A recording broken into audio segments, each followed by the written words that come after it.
Thy nativity, O Christ our God, hath shined upon the world the light of knowledge, for thereby they that worship the stars were taught by a star to worship thee, the Son of Righteousness, and to know thee, the dayspring from on high.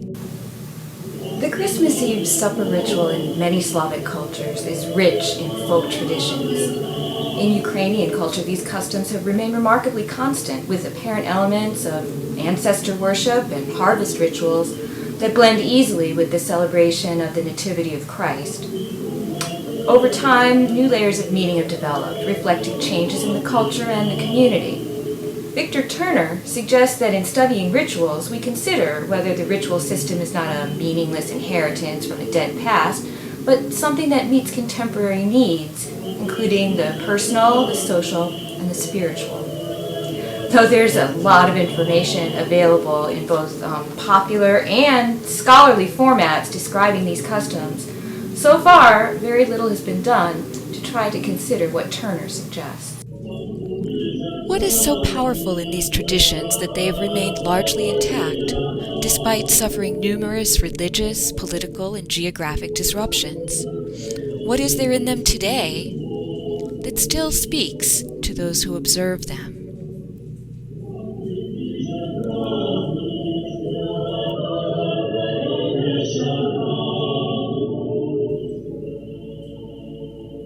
From its origins in the calendar ritual of Sviatki, the celebration of the return of the sun at the winter solstice, through 1,000 years of Christianity which transformed its symbolism,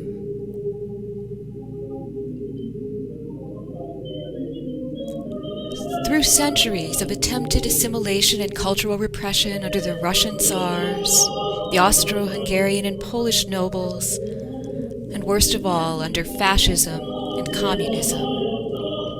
The ritual has been preserved through generations in Ukrainian families and communities who continue to find meaning in its observance. The Ukrainian Christmas Eve Holy Supper, Sviata Vechera, consists of 12 meat and dairy-free dishes. Though the menu can vary, the mainstays include the obligatory kutya, a porridge made of boiled wheat or barley mixed with poppy seeds and honey, beet soup, potatoes or dumplings, and cabbage rolls stuffed with grain. The table is specially prepared by strewing hay under the white or embroidered tablecloth and under the table itself. An empty place is set in memory of those who have died. In the corner of the room stands the diduch, a sheaf of wheat tied with an embroidered towel. 3 braided loaves stacked together with a candle in the center may be on the table or on a nearby shelf. The meal begins with the appearance of the first star. The head of the household prays or sings the hymn, God before all ages is born, then takes a spoonful of the kutya and flings it to the ceiling. The more grains that stick, the more prosperous the new year. All partake of the kutya, and a few spoonfuls may be placed on the empty place setting and left overnight. In some families, treats are hidden in the hay beneath the table for children to find after supper. At the end of the meal, carols called kolyadke are sung. The Christmas Eve carols may be nativity hymns or ancient songs wishing prosperity to the household. People sing around the table, or where feasible, they go door to door. The oldest carols are those wishing prosperity. That is, if those within the house are generous enough with their hospitality, good food, and a little something to warm the blood. One of the oldest of such songs has been turned into the popular English Carol of the Bells. The original words tell the farmer to come out and survey his thriving farm. All's well, he'll be rich, and if not, so what? His wife is a dark-eyed beauty. The custom of bringing wheat into the house and having a large meal has been understood as a magical use of like to produce like. To eat from 12 dishes might ensure crops for all 12 months of the year.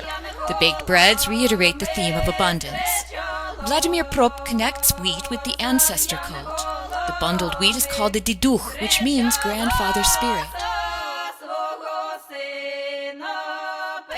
From ancient rituals marking the rebirth of the sun and hopes for growth and abundance, these symbols easily fit the coming of Christianity and the birth of the Son of God.